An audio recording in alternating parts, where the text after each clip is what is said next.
আমাদের এ মিছিল নিকট অতীত থেকে অনন্তকালের দিকে। আমরা বদর থেকে উহুদ হয়ে এখানে শত সংঘাতের মধ্যে এই শিবিরে এসে দাঁড়িয়েছি। কে প্রশ্ন করে আমরা কোথায় যাব?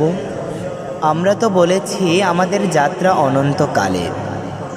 উদয় ও অস্তের ক্লান্তি আমাদের কোনো দিনই বিহবল করতে পারেনি। আমাদের দেহ ক্ষত বিক্ষত, আমাদের রক্তে সবুজ হয়ে উঠেছিল মোতার প্রান্তর। পৃথিবীতে যত গোলাপ ফুল ফোটে তার লাল বর্ণ আমাদের রক্ত, তার সুগন্ধ আমাদের নিঃশ্বাস বায়ু। আমাদের হাতে একটি মাত্র গ্রন্থ আল কোরআন। এই পবিত্র গ্রন্থ কোনো দিন কোনো অবস্থায় কোনো তৌহিদবাদীকে থামতে দেয়নি। আমরা কি করে থামি?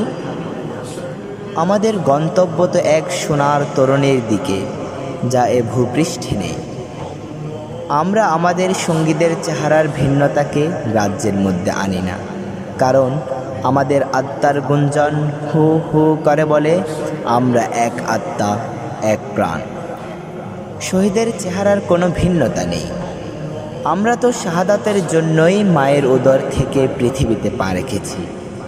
কেউ পাথরে, কেউ তাঁবুর ছায়ায়, কেউ মরুভূমির উষ্ণ বালু কিংবা সবুজ কোনো ঘাসের দেশে।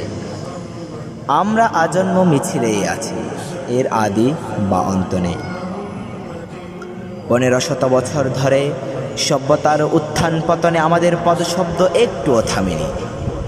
আমাদের কত সাথীকে আমরা এই ভূপৃষ্ঠের কন্দরে কন্দরে রেখে এসেছি।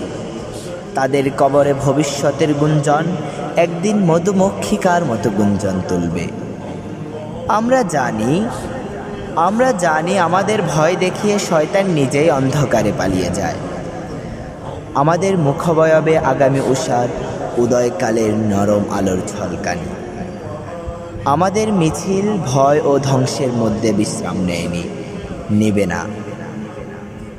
আমাদের পতাকায় কালিমা তাইয়্যিবা। আমাদের এই বাণী কাউকে কোনো দিন থামতে দেয়নি, আমরাও থামব না।